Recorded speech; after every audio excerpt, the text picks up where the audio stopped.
आचार्य ने पंचसती एक ग्रंथ लिखा है, उस पंचसती ग्रंथ में वो बात लिखी है, जैसे सुअर के सिर पर खड़े हुए बाल बहुत गड़ते हैं। कभी हाथ फेरा है सुअर के सिर पे? नहीं फेरा, हमने फेरा है। कब फेरा महाराज? आपने सुअर के सिर पे हाथ कब फेरा? गाड़ी चला रहे थे, गाड़ी चलाते चलाते हीरोपुक थी, वो उसके सामने अचानक क्रॉस करते में सुअर आ गया और वो गाड़ी में फंस गया। गाड़ी में फंस गया, हम भी गिरे, गाड़ी गिरी, सुअर उसमें फंसा, हम सुअर के ऊपर गिरे। जब सुअर के ऊपर गिरे तो हमने देखा कि सुअर का बाल बहुत कठोर होता है, कड़ा होता है, खड़ा होता है, कांटा के जैसा होता है। गिरे तो लगा कि अंदर घुस गया है, लेकिन एहसास तो हुआ। ऐसे तो कभी छू ना पाते उसको, क्योंकि कुल आगत परंपराएं अलग अलग होती हैं, लेकिन ऐसे में एहसास हुआ सुअर के सिर के बाल का। सुअर के सिर का बाल देखा मैंने, पहली बार छू करके महसूस किया। उठने में कुछ सेकंड तो लगेंगे ना भैया, उतने सेकंड की अनुभूति मात्र है। फिर जब आप कभी ने अपने घर के अंदर शू पॉलिश के ब्रश देखे होंगे, ब्रश देखा ना, वो भी सुअर के बाल के बनते हैं। उसकी बहुत बड़ी इंडस्ट्री है, बहुत बड़ी इंडस्ट्री। सुअर के बाल को, जिंदा सुअर के बाल को जो सुअर को पालने वाले होते हैं वो सीधा खड़ा खींचते हैं। खड़ा खींचने पर जितना बाल ऊपर रहता है उतना ही बाल अंदर रहता है, तो एक लंबा बाल निकलता है सुअर का। तो जब भी बाल वो खींचते हैं तब वो ची ची ची करता है, इतना तेज चिल्लाता है।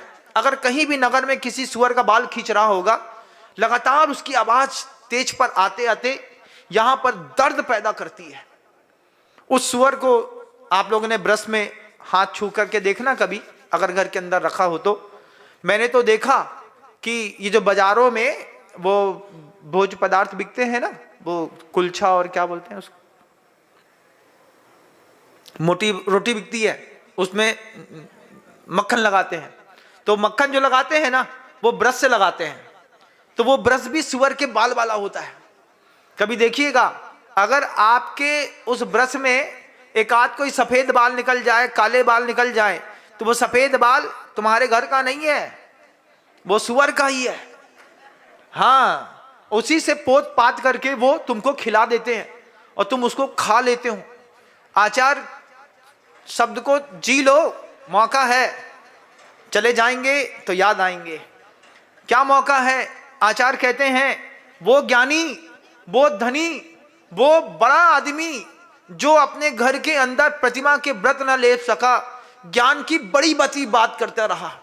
लंबी चौड़ी व्याख्याएं बड़ के पेड़ के जैसी होती गईं, एक व्याख्या एक शाखा से दूसरी शाखा, दूसरी से तीसरी निकलती रही। ज्ञान सिर पर ऐसा खड़ा रहा जैसे सुअर के सिर पर बाल खड़े हैं।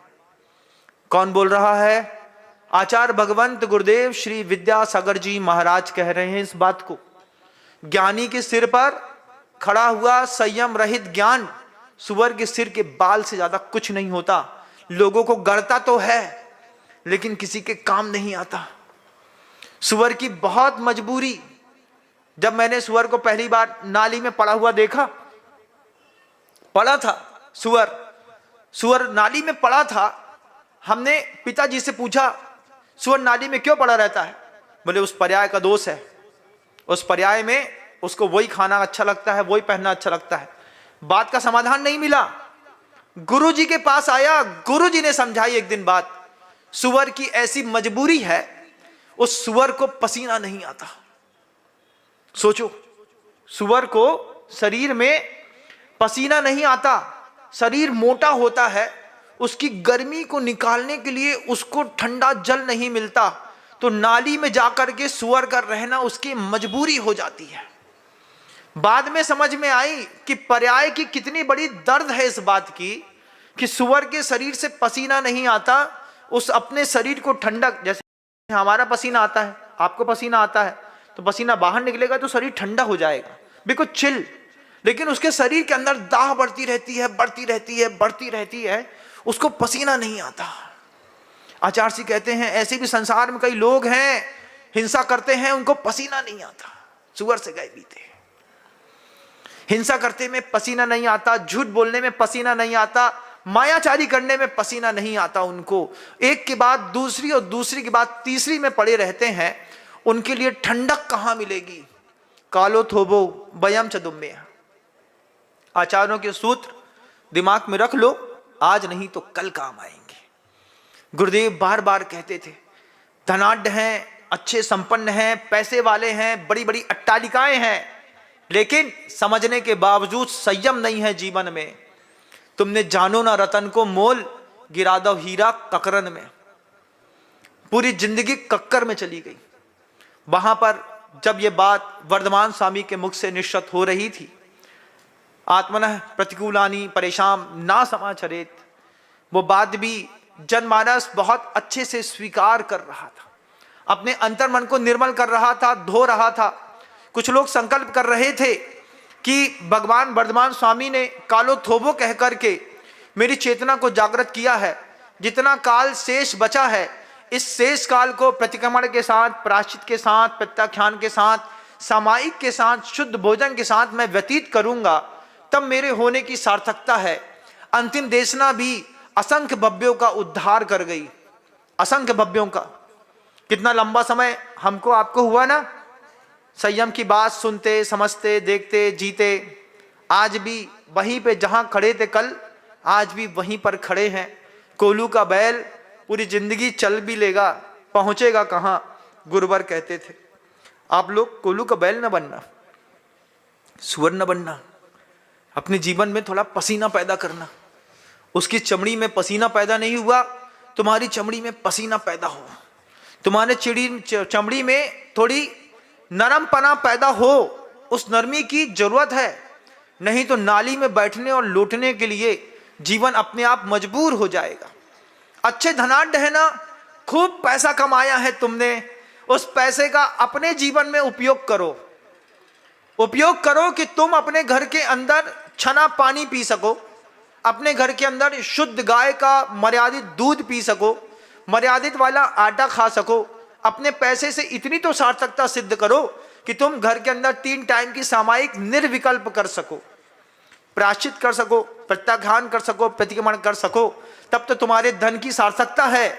और नहीं तो जो धन बचा करके रखा है, वो ताली बजाने वाले आएंगे तुम्हारे घर के अंदर, लड़के की शादी में आएंगे, लड़की के विवाह में आएंगे, नाती पोता पैदा होगा तो आएंगे, बच्चा के किसी बरहों में फिर आएंगे। तुम्हारी कमाई का गाढ़ी कमाई कहां जाने वाली है? बताओ भाई, कहां जाने वाली है?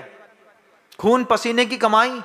दिन के 12 बजे दुकान में बैठ करके धांस लग रही थी, उसके बाद भी नमक मिर्ची बेच करके, मीटर के कपड़े काट करके, जनरल स्टोर में बिंदी चूड़ी बेच करके कमाई, जो पैसा कमाई थी बहुत, उससे कमाई थी महाराज, कहां चली गई?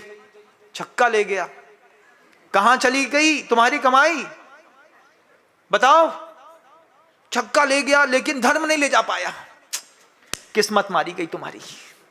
तुम्हारी कमाई छक्के के हाथ में तो है, लेकिन तुम्हारे हाथ में नहीं। जजनीन दोस्तों, अगर आपको मेरी वीडियो अच्छी लगती है तो प्लीज़ मेरे चैनल को लाइक, शेयर, सब्सक्राइब करिए और इसी तरह से अपना प्यार देते रहिए। धन्यवाद।